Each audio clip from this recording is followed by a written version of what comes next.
welcome back to another episode of Practice and Protocol. We're going to be doing a case study here today that involves a gentleman who fell from a horse and had some injuries to his thoracic cavity. And we're going to be looking at some of those injury patterns and the therapies that were administered to this gentleman that day. My name is Joel Audi. I am joined today with the paramedic who ran this call, Alyssa Furry. Before we get started, Alyssa, why don't you tell us a little bit about your background in EMS? All right. I got started in EMS in spring of 2019 when I took my EMT course. I went straight from EMT to paramedic. I worked at a couple of agencies kind of around the metro. Started doing full time now. Very good. Yeah. Very good. So this gentleman, we said he was on a horse doing some horseback riding and he fell off. Interestingly, you have some knowledge of horses, but my first question for you, for those that don't know, and I'm included in this, is how tall?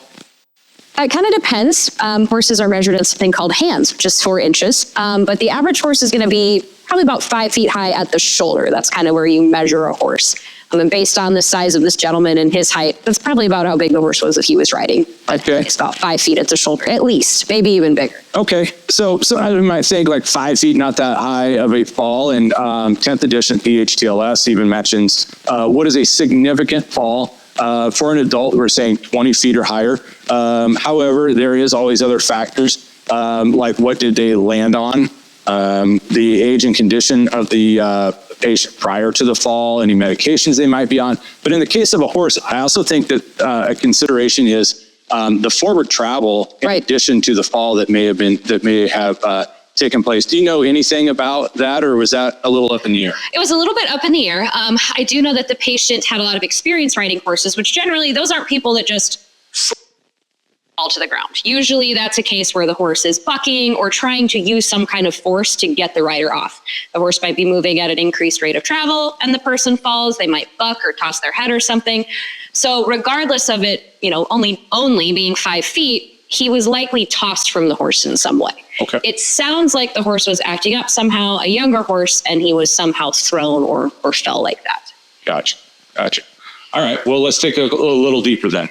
Go ahead and set the stage for us, and I'll pull up a little bit from the narrative of this call, but go ahead and set the stage for us about what you found when you arrived on scene. There were 2 people walking up towards us. There was a younger man and then the older gentleman that ended up being our patient.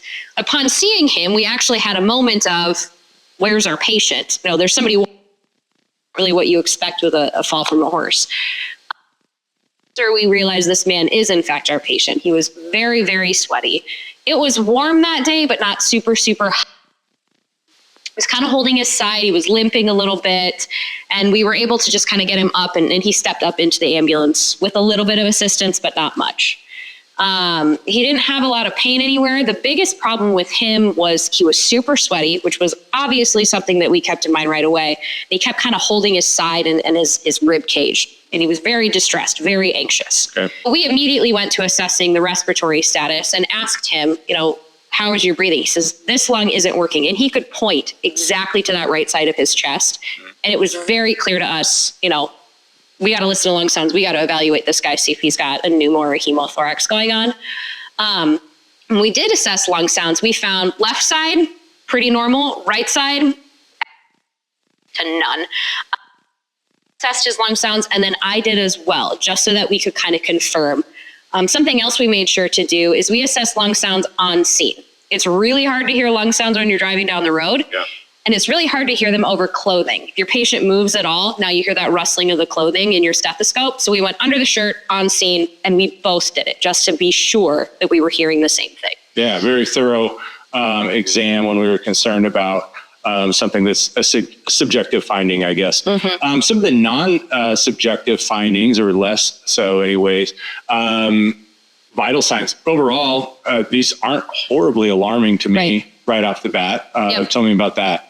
Yeah, if his vitals, if all you saw was this in front of you and you didn't have the patient, you would think that this guy's pretty stable, right? His heart rate's fairly normal, not even really tachycardic yet. Blood pressure, also fairly normal. GCS 15, great. obviously that skin is pretty concerning. It was very diaphoretic. And we asked him, is this because you were walking in the heat? Is this because you've been outside? He says, no, this has nothing to do with any of that. Okay, so based on your initial assessment, what conditions were your immediate concern for this that you feared this patient may have? So biggest concern that we had was a pneumothorax or a hemothorax, especially since he's got localized rib pain and difficulty breathing. Yeah. So what are some signs and symptoms here of a pneumothorax? That here we have a list from, again, 10th edition PHTLS. Which ones of these did this patient display that really had your ears perked up thinking that could possibly what's taking place? Dyspnea for sure, of course. Decreased or absent breath sounds like we discussed.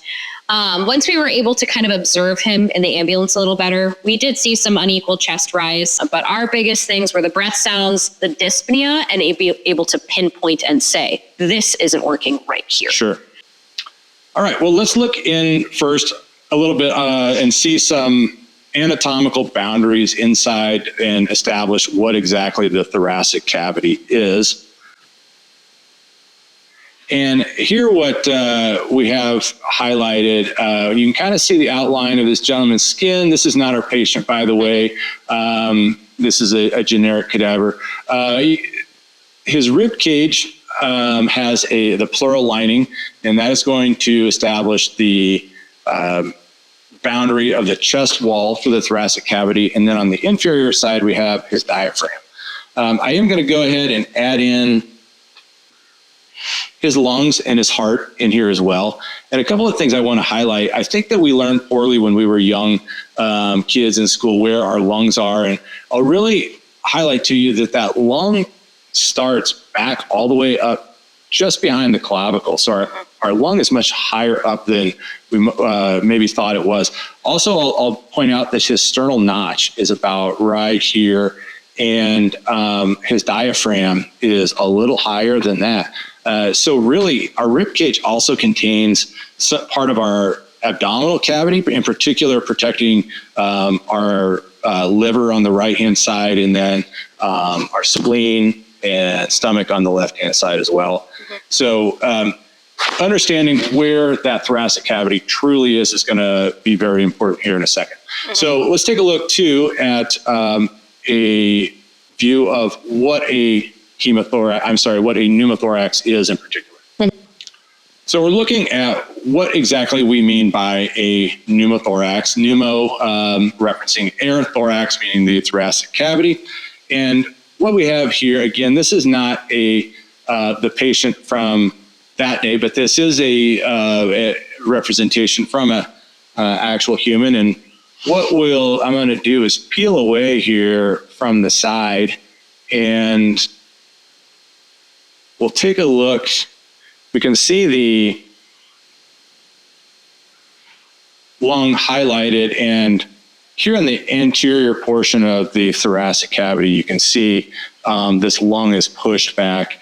Mm-hmm. And that's a pretty good illustration of what a pneumothorax is. And that is where we get air outside of the lung, but inside of the chest wall. So a number of ways that can happen.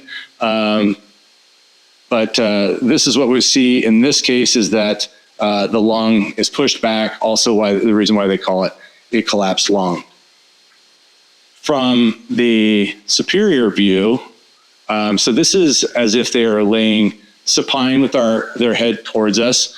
This would be a spinal vertebrae here, our sternum here. This would be the aortic arch coming up over the top, out of the top of the heart, and then we see the carina where the trachea bifurcates down into the bronchus. So same thing. This is the same one we looked at before. We can see here on the anterior portion of the thoracic cavity that lung is not expanded all the way forward, and we can kind of even look down in there on this individual and see just what that collapsed lung or that pneumothorax looks like. So that's what the fear was for this individual that day. Yes. Is that we could be dealing with something similar to this.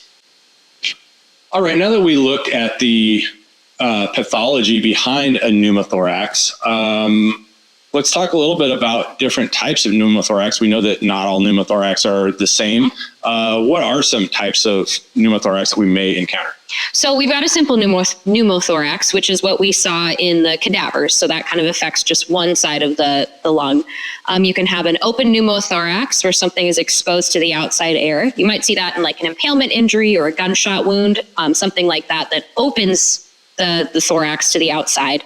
And then you can also have a tension pneumothorax, which is when we start to get really concerned, because now that air is starting to affect not just one side, but both sides of the lung space. When you have a tension pneumothorax, that severe respiratory distress is going to be even more prominent. The ones that we'll probably see more often are going to be hypotension and signs of shock, and cyanosis as well. So the really big things that need to alert you to a tension pneumothorax would be the signs of a simple with even worse respiratory distress and that hypotension and the signs of shock that we all learned in EMT school. Sure. Yes, absolutely. And I agree. The tracheal deviation, while it does occur, what's happening is that if we get too much pressure in one side and the chest starts to shift off center line, the tracheal deviation, if it occurs, will likely not be visible. It will be further down in the high up in the chest and not necessarily where we're able to see it. Right. Hypotension is definitely our major concern we'll notice a marked increase in their respiratory distress, and that term air hunger, if you haven't seen it, you'll know it when it's in front of you. So this is definitely what we're looking for. So with a thorough evaluation and with a very high index of suspicion that this is truly a life-threatening emergency, a tension pneumothorax is present, I want to talk about the likelihood of that taking place. What can you tell us about that? Published in the Emergency Medical Journal in 2005 that actually discussed the frequency of a tension pneumothorax in our trauma patients. They found that only 1 to 3% of all trauma patients had a tension pneumothorax. Now, granted, when they actually had chest trauma, especially if it was blunt or penetrating, that incidence did increase to 5 to 20%. But if you imagine how many real trauma patients you might see out in the field, this is not a large number, which makes it even more important for us to be really critical and really thorough in our assessment of these patients. I agree. Another study here that we're citing here from the Journal of Trauma stated that only one out of the 19 patients who received a pre-hospital needle thoracostomy actually had a tension pneumothorax present. What this is trying to say is that we may be a little bit eager to perform this procedure. It doesn't come as a surprise to me as somebody who has worked in the field. Skills that we have learned, and we like to be helpers. So I think part of the message here is that we need to be judicious, have that skill set in your pocket, but use it only when it's necessary. Right. Okay, let's take a look at what the science says that our performance looks like or has historically looked like in the recent history performing a needle decompression. A while back, before there were some changes in equipment, failure to penetrate all the way into the thoracic cavity was a common problem. Longer needles became a thing, but this is an issue that persists partially due to in the USA, in particular here in Iowa, I'll be honest, we have large people, and that chest wall is thicker than what we sometimes realize that it is. So in this particular study found that somewhere between 40 and 75% failed to reach the pleural space. In addition to not going far enough, sometimes we also have issues with wrong site selection as well. Right. In your thoracic cavity, your heart's in there, like we talked about earlier, your spleen and liver are also within your rib cage.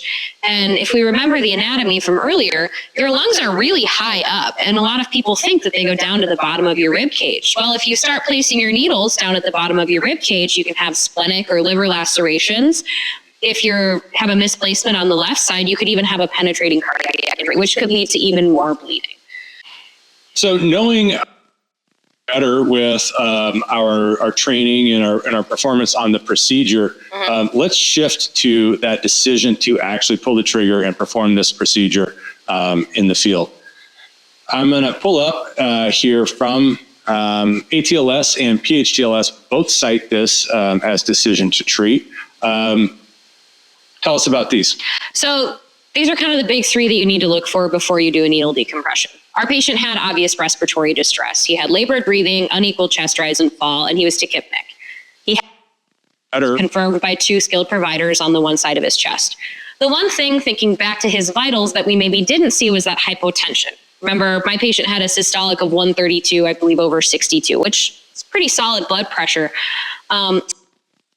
That kind of changed this into a clinical decision-making process was altered mental status. Our patient kept telling us that he felt like he was going to pass out. He asked us a few times, am I going to die? He said, I think I'm going to die. The anxiety, the distress. He'd also walked a significant distance with this condition. Our transport time was fairly significant, 35 to 40 minutes to one of our downtown hospitals. And we really didn't have the resources to do a lot of procedures on the road. Yeah. So looking at that altered mental status, we knew like we have to pull a trigger on making a decision. And this was the decision that we chose to make for him. Yeah. So not a decision that was taken lightly. You did evaluate, like, do we have impending deterioration based on where we're at in our resources, and some confidence in the ability to perform the procedure effectively. All were factored in for this patient. Yeah. Excellent. Let's discuss site selection then for the procedure. We mentioned how important it is. What are the preferred locations for needle thoracostomy? So the current kind of number one preferred location that you're starting to see pop up in a lot of EMS protocols is the 5th or 6th intercostal space on the anterior axillary line. So you can see we've highlighted those ribs on our little cadaver here. It's not mid-axillary. It's not up front a little bit, kind of where you would place V5 if you were doing the 12 lead. That's sort of the preferred location now. A couple things that I'll point out about this site. We did say 5th intercostal space, so I do have the 5th and 6th ribs highlighted, and we said that antero-axillary line. And so we're really kind of talking about hitting an area that's right in here. Right in here. However, if we move too far backward and we get same level, we can end up in the 6th intercostal space. The level is still fine, but what I really just want to highlight by looking at this is that these ribs on the side travel at about a 45-degree angle. So that's something to consider when trying to find these landmarks. Right. A big point that I would make is where is the lowest you could go and be safe? Well, I really like, to look at the sternal notch, because ribs are going to be tough to find, or the sternum, I'm sorry, but if we're in that mid-sternum range, we should be safe and well above the highest point of the diaphragm. Right. Previously, we had, I know that when I was in school, we talked about a different landmark. Right. What are we referring to here? So this would be the 2nd or 3rd intercostal space at the mid-clavicular line. And some of the difficulties with this site are, of course, counting. Yeah. And then people actually see where your clavicle is located and how long it is. So you end up not actually being mid-clavicular. Yeah, I agree. And I think that part of the reason is that we learned from a 2D textbook, and we cut the body in half, and then we cut it in half again, and we end up here, and now we're in heart danger area when that's not where the clavicle lies. And I'm going to illustrate that by this superior view. So one thing I'll point out, like if we go mid-clavicular and I come at a 90 degree off of that here in this, off of this area, we're really not that far off right from where that other location was. But because we learned this in a 2D, I think that we often see that mid-clavicular coming from here, and that was probably part of the reason that we were having so many failure rates or failures in this procedure. And hopefully with this imagery, again, we learn better and we'll do better. Great discussion on site placement. Ultimately, on this patient, it was elected to perform a needle decompression. Let's go ahead and take a look inside and see what we found on the inside of the patient. Yeah. So describe to me what we're seeing here. So in this imaging, you can really see his ribs very well. You can see some fractures here. There was a couple more up a little higher. And then according to the radiology report, he also had some dislocations up at the top of his rib cage and potentially his clavicle as well. It makes sense that we see these injuries since he complained that the lung on that side wasn't working. Well, these ribs could be the culprit. Part of that problem. Okay. Yeah, let's take a look here. So in this image, the patient's now lying supine on their back with their head towards us. You can see a spinal vertebrae here. We'd have sternum. This is the aorta as it starts to come out of the top of the heart. We would have the aortic arch into the descending aorta, left lung, right lung. And one of the things that we'll notice here as we look down in, we can see a little bit of an air gap in here, and that's just a little bit of remnant from a pneumothorax that was present, but looks like it has been mostly resolved for the most part. Yep.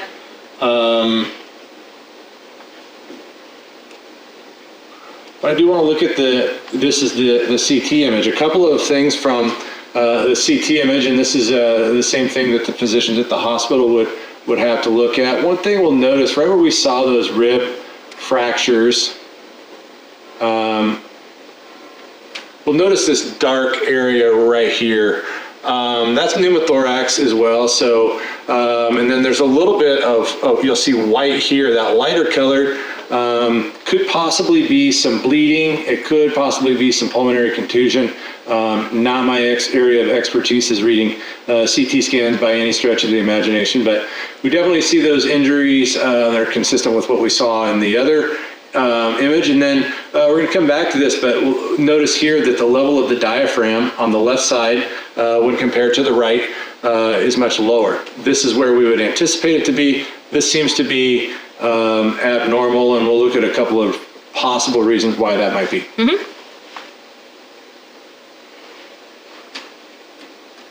So let's take a look at the needle placement itself. So we have this patient kind of cut in half this way here, and if I put them all back together, we'll see Here. Yeah, here's the needle. There. Placed.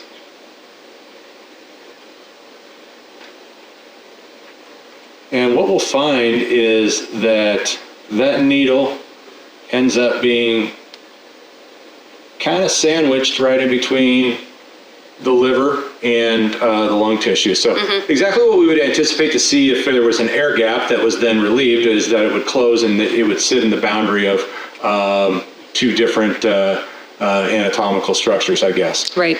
You could also see some bending in the catheter, which sort of also lent itself to, there was an air gap, and then that gap was closed.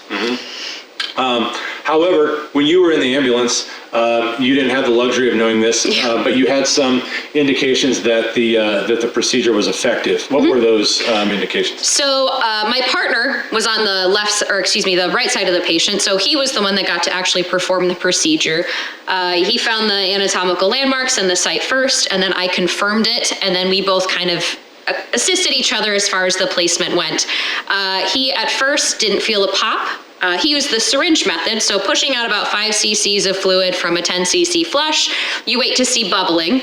Upon initial placement of the needle, we didn't see any bubbling. He advanced a little further, felt a pop, and then saw some bubbling come out. After that, our patient didn't have immediate relief. However, shortly after placement of the needle, he had much less respiratory distress. We had lung sounds on that side. And the biggest indicator for me that we did the right thing was my patient felt better. He was no longer saying he was going to pass out. There were no further complaints about his lung not working, and he didn't keep telling me or asking me if he was going to die and saying that he was going to die. So that was huge for me in knowing that this was the right move for this patient. Very good. Very good. So we looked at anatomical landmarks, and let's take a closer look at the anatomy.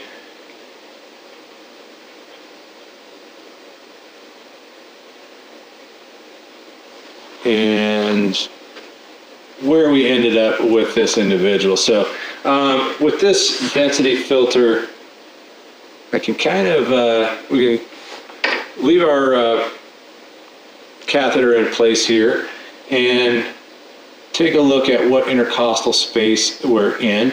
Remind us, what are we aiming for? We're aiming for the 5th intercostal space. 5th intercostal space, yes. And what other line? 5th intercostal space in the anterior axillary line. So looking at this imaging, we can see that if you count down our ribs there, we were actually 1 rib too low.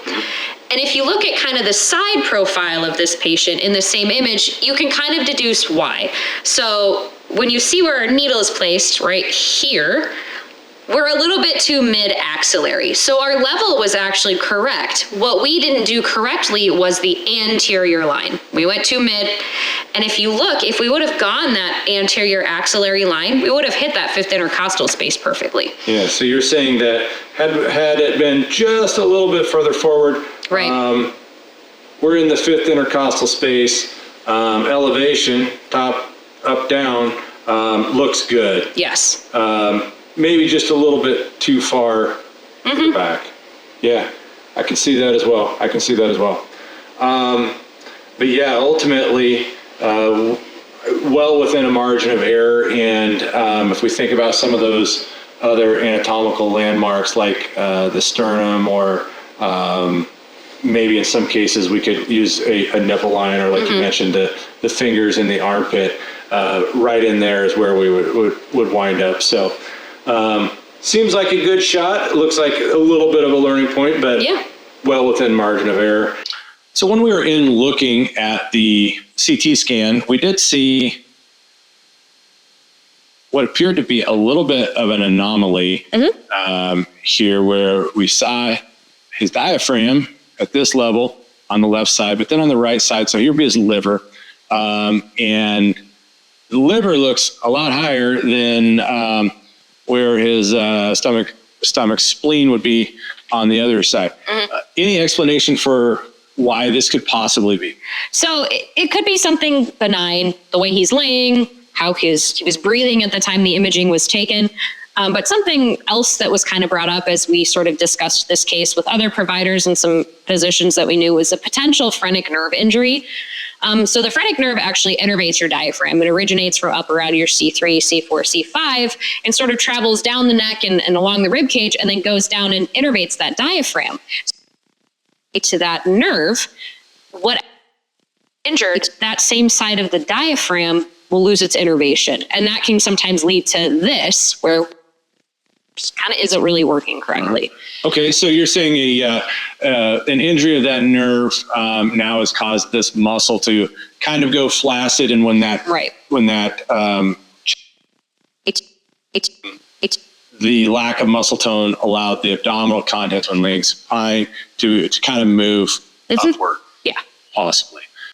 Let's take a look at where that phrenic nerve that you referenced is rooted from. You mentioned the C3, and so we see it coming through here.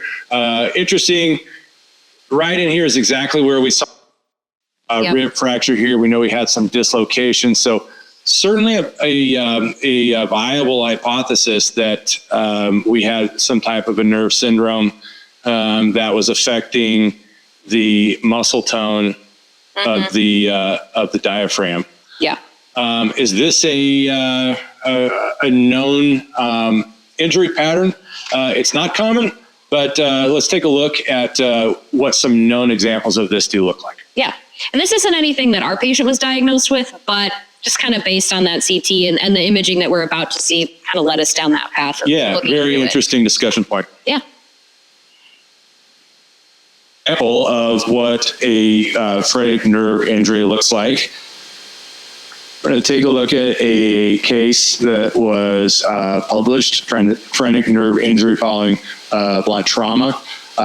This case takes a look at just exactly what it said and how what changes may manifest with this injury pattern. And from that, here we have a few different images of some CTs where they have some phrenic nerve injury. And we do see some similarities where we have the diaphragm at unequal levels on different sides of the thoracic cavity. So by no means within my ability or yours to diagnose that this is what this is, but it was something that, in speaking to some physicians, was hypothesized as a possible cause, and taking a look at it, it is a seems like a real possibility to me. Ultimately, what was the patient's prognosis? It was very good. He ended up going home and back to riding horses. They did do a chest tube for him, of course, but that's fairly common anytime you perform a needle decompression. But he ended up doing great. I hope you enjoyed the case study that we reviewed today. If you are an EMS provider and you have a call that you think others would benefit from hearing about, please reach out to me. I would love to help you share your experiences with others. The calls that we're looking for do not necessarily need to be rare or unique, and your performance on these calls don't necessarily need to be perfect either. The goal in this series is to all learn from each other's experiences in order to provide the best patient care that we can.